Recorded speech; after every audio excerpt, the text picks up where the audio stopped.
It's funny how sometimes one single, sharp sound can just reset your entire life. Like a hard reboot. For me, that sound was gold on hardwood. It was a Friday night, and I was standing in our Beacon Hill apartment, watching my wedding ring bounce off the floor.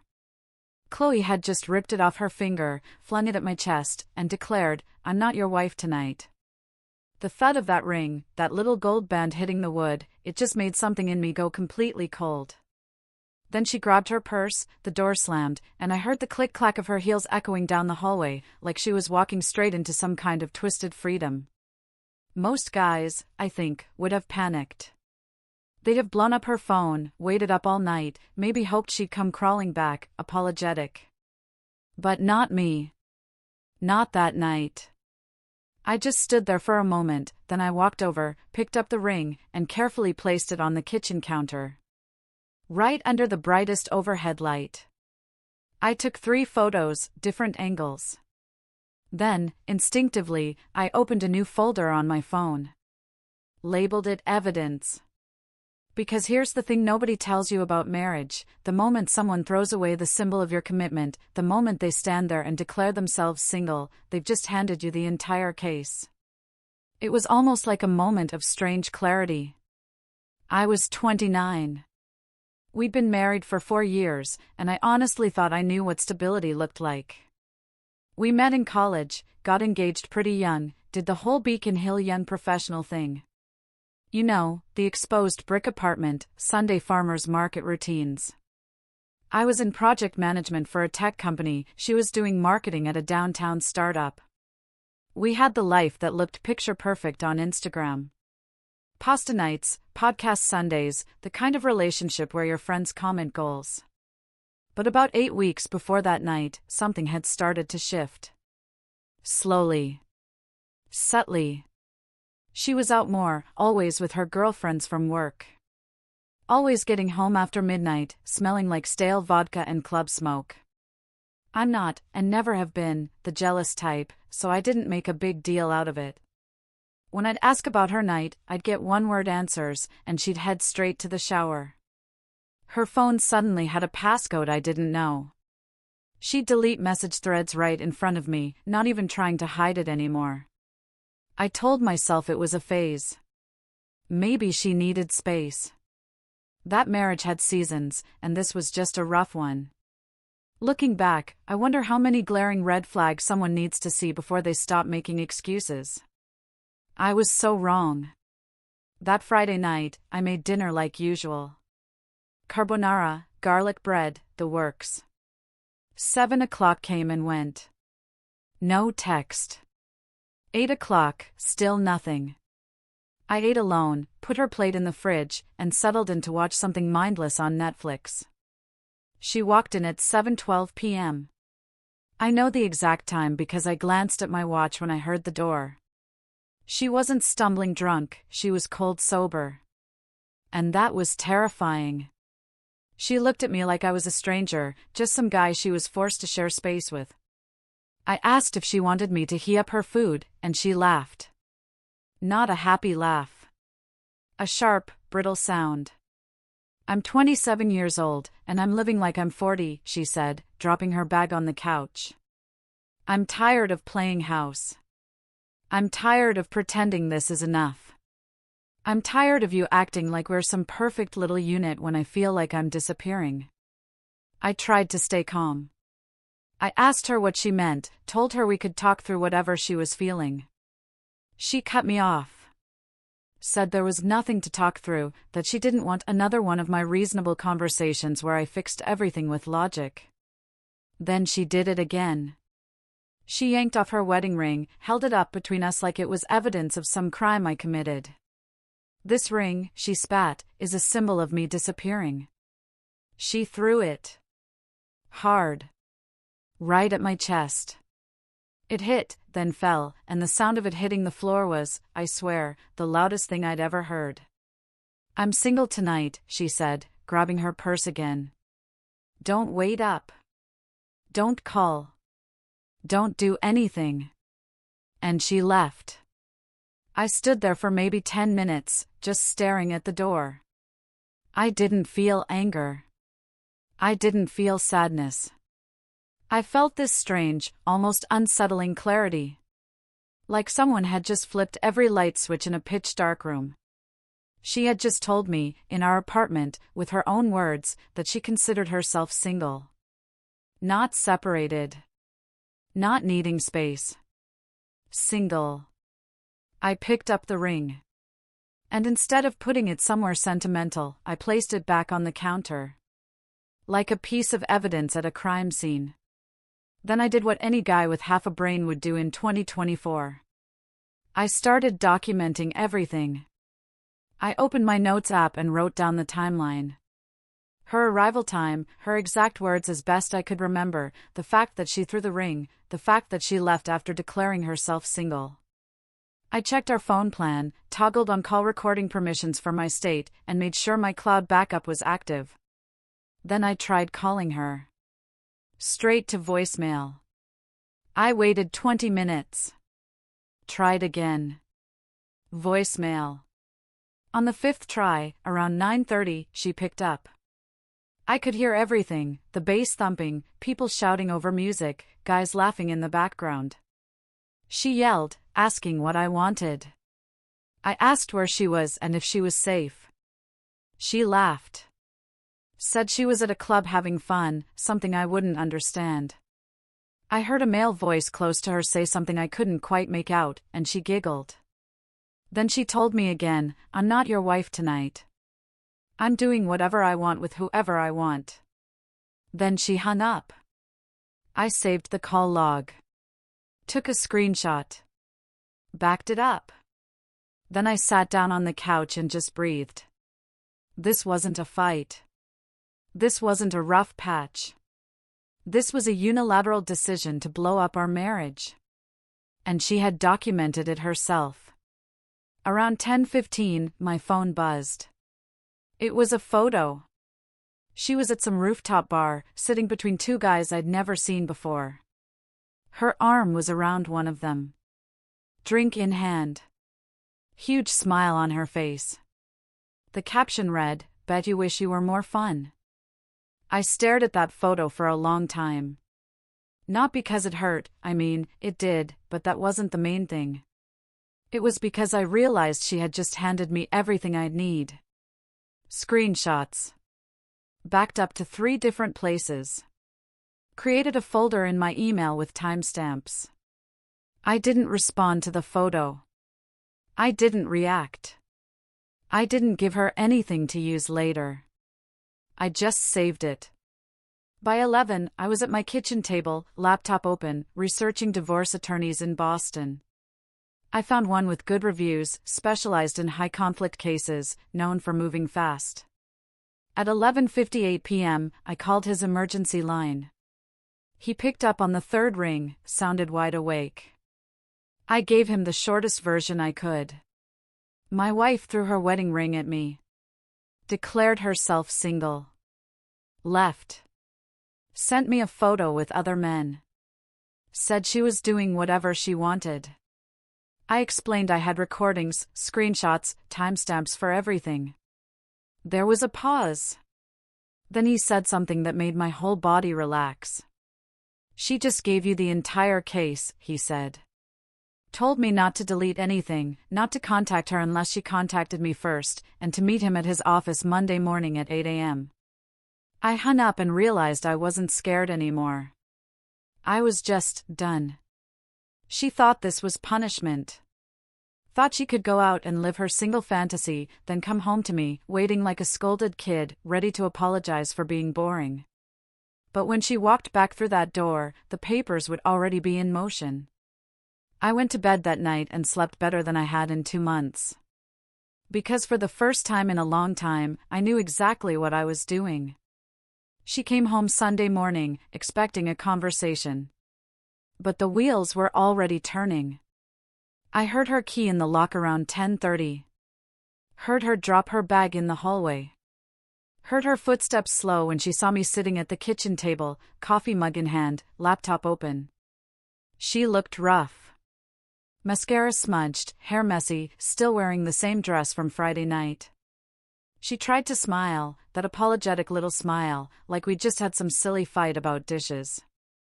She asked if we could talk, her voice small and careful. I looked up at her. "Check your email," I said. Her face went confused. Then she pulled out her phone, and I watched her expression change as she scrolled. Her eyes went wide, her mouth opened, and she looked at me like I'd just set the apartment on fire. She held up her phone. "What the hell is this?" she yelled. "You're filing for divorce?" I took a sip of my coffee. "You threw your ring at me," I reminded her. "You told me you were single. I simply took you at your word." She started pacing, her hands shaking. Said it was just one night, that she was angry and didn't mean it like that. I stayed calm. I pointed out that she'd sent me a photo with two guys and a caption mocking me. That she'd told me, on a recorded line, that she was doing whatever she wanted with whoever she wanted. She stopped pacing. Her voice went sharp. "You recorded me? That's controlling. This is exactly why I needed space." I shook my head. "There's a difference," I explained, "between documenting and controlling." She tried another angle. Sat down across from me, reached for my hand. I pulled it back. She said she'd made a mistake, that she was feeling trapped and acted out, but that she loved me and didn't want this. I looked at her, really looked at her, and felt absolutely nothing.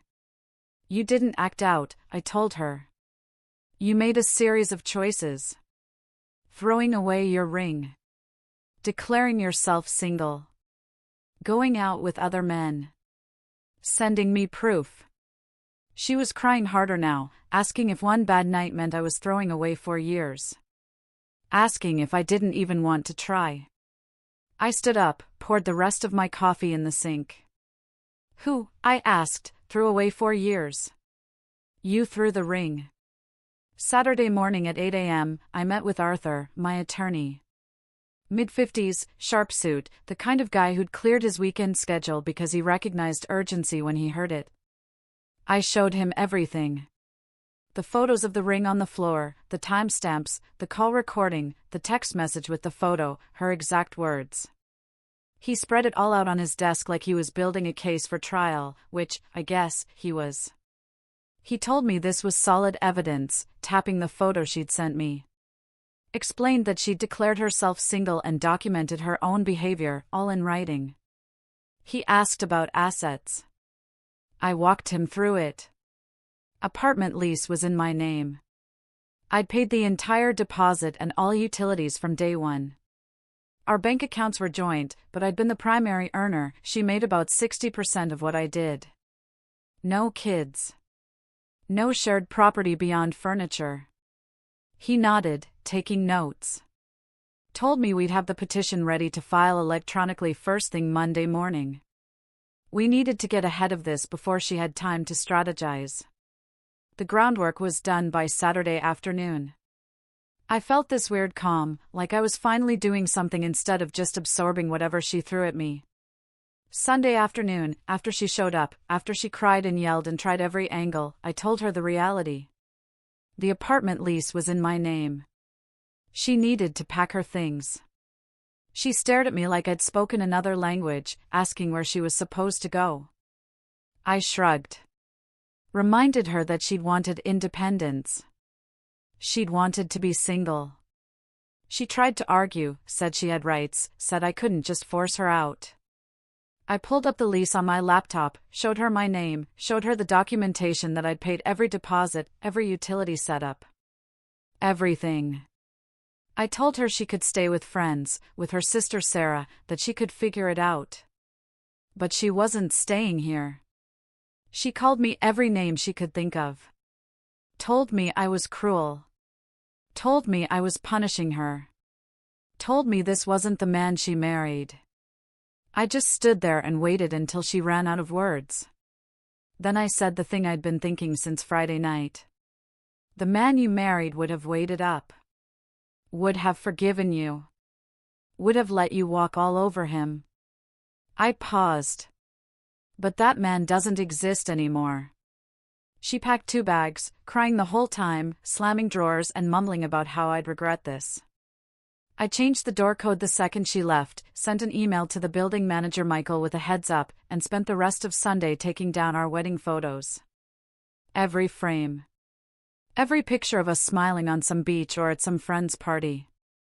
I packed them into a box and put them in the storage closet. The apartment felt bigger without them. Cleaner. Like I could finally breathe. Monday morning, Arthur filed the petition electronically through Boston's court system. By Monday afternoon, it was officially in the system. By Wednesday morning, she got served at her office. I know because her sister, Sarah, called me screaming about it. Yelling about how humiliating it was to have her served at work. I kept my voice level. Told her to have my wife contact my attorney. Then I hung up. I blocked Sarah, blocked Chloe's mom, blocked everyone from her side who I knew would start the guilt campaign. My phone blew up for an hour. Texts from numbers I didn't recognize. People telling me I was making a huge mistake, that I was being rash, that marriage is about forgiveness. I deleted every single one. Have you ever noticed how people who've never been in your situation always have the strongest opinions about what you should do? Around 4 p.m. that Wednesday, she showed up in the lobby of my building. Michael, the front desk guy, called me. Asked if I wanted him to send her up. I said no, told him to let her know I wasn't available. But I went down anyway, because I knew she wouldn't leave until she'd said whatever she came to say. She was standing by the elevators. She'd clearly put effort in. Hair done, makeup perfect, wearing the dress I'd always said I liked. She saw me, and her whole face lit up like this was going to work. She walked toward me, begged for just 5 minutes. I crossed my arms. Told her to say what she needed to say. She took a breath. I could see her trying to organize her thoughts, trying to find the right words that would crack me. She said she'd been horrible, that she knew it and wasn't denying it, but that it was one night of stupidity and I was ready to end everything. I didn't move. It wasn't one night, I said. It was 8 weeks of distance, deleted messages, late nights, and then one night where you made it official. She reached for my hand again. I stepped back. She said she was scared. Scared of losing me. Scared of being alone. Scared she'd just destroyed the best thing in her life. And now the tears were real. I looked at her, and for a second, I almost felt something. Almost. You can't throw a grenade, I said, and then asked to put the pieces back. She was sobbing now, asking if that was it. If 4 years were just gone, like that. I nodded. Confirmed it. Just like that. I went back upstairs. She didn't follow. I watched from my window as she stood in the lobby for another 10 minutes, then finally walked out to the street and got in an Uber. My phone buzzed one more time. A text from her saying I was going to regret this. I deleted it. Blocked her number. And sat down on my couch. The apartment was silent. Completely silent. And for the first time in months, it didn't feel suffocating. It felt like mine. Thursday, I got a call from Arthur. He told me she'd lawyered up and was asking for spousal support and half the apartment's value. I wasn't surprised. I asked if she could actually get it. He laughed. Said she could ask, but that we had documentation of abandonment, her declaration of being single, and the lease was in my name with proof of my sole financial contribution. He told me we had a preliminary hearing in 6 weeks, and that I should prepare for her to come in playing the victim. I told him I was ready. Because I was. She thought she could blow up our marriage on Friday, party all weekend, then waltz back in with tears and apologies, and I'd just fold. But she forgot one thing. I'm the guy who documents everything. The preliminary hearing was set for a Thursday morning, 6 weeks after Arthur had filed. I showed up in a suit, Arthur beside me, his folder full of printed evidence because he said judges still like paper. She walked in 10 minutes late with her attorney, Mark, some guy in his 30s who looked like he'd rather be anywhere else. She was dressed conservatively. Minimal makeup, hair pulled back. The whole roundwife aesthetic. We sat on opposite sides of the courtroom, and she wouldn't look at me, just kept whispering to Mark and dabbing at her eyes with a tissue. The judge, a woman in her 50s, no-nonsense expression, went through the preliminaries fast. Mark stood up first. Painted me as cold and impulsive. Said I'd filed for divorce after one argument, that I'd kicked my wife out of her home with nowhere to go, that I'd refused all attempts at reconciliation. He made it sound like I'd abandoned her, not the other way around. Then Arthur stood up. He dropped the evidence like he was laying cards on a table. He showed the photos of the ring on the floor. Played the audio of her phone call from the club where she declared herself single. Showed the text message with the photo of her between two men, with the caption mocking me. Mark tried to object, said the recording was obtained without consent, but Arthur had already checked Boston's one-party consent law. The judge, Judge Hayes, looked at the photo for a long time, then looked at my wife, then asked her directly if she'd sent that message. Chloe nodded, barely audible. Said she had, but that she was drunk and angry and didn't mean it. Judge Hayes asked what she did mean by telling her husband she was single and going out with other men. Chloe started crying, said she'd felt suffocated in the marriage, that she'd needed space, and made a terrible mistake. Judge Hayes didn't look sympathetic. She just looked tired. She asked me if I had any intention of reconciling. No, I said. Trust, once broken this completely, couldn't be repaired. The judge granted temporary orders. I kept the apartment. Joint accounts were frozen pending asset division. No spousal support until the final hearing, and we were both ordered to attend one session of mediation before any trial.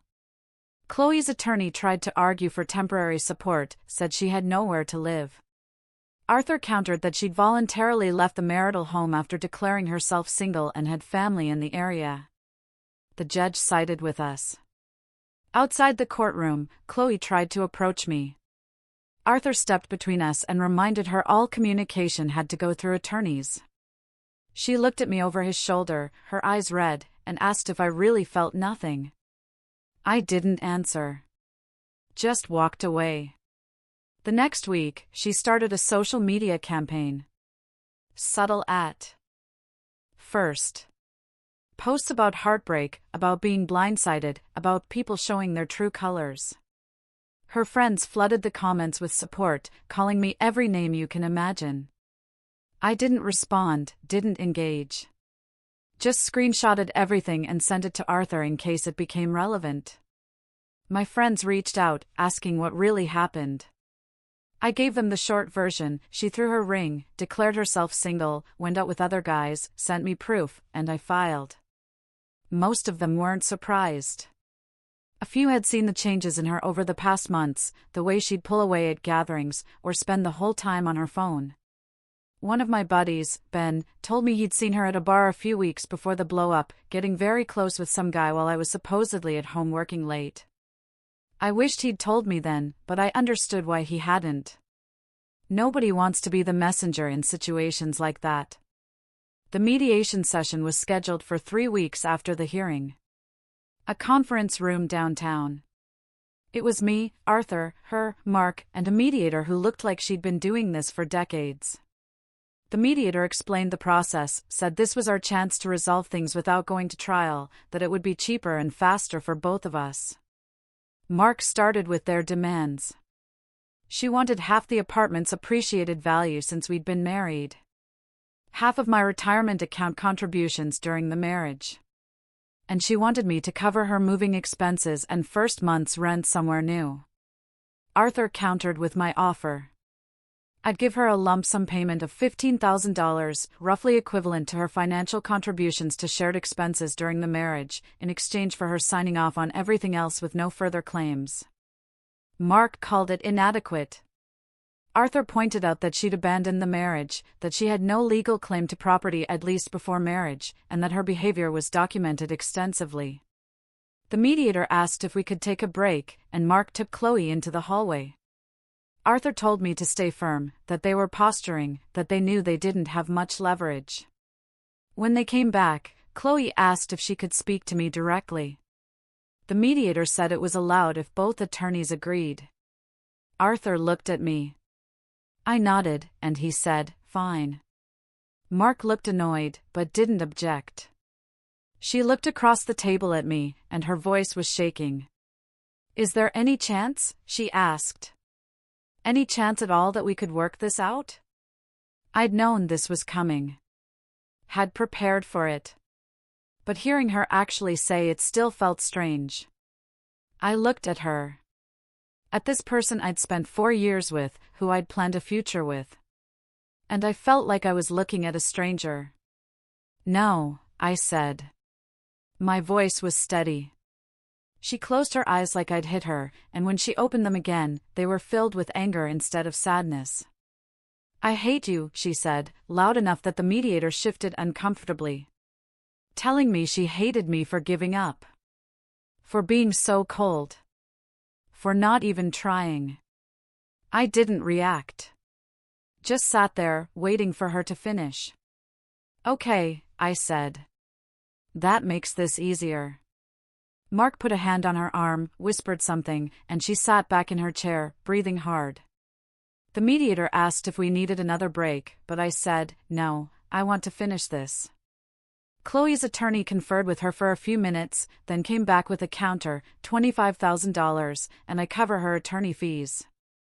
Arthur looked at me. I shook my head. We'd already agreed on our maximum, and this was above it. Arthur told them the offer was $15,000. Take it or leave it.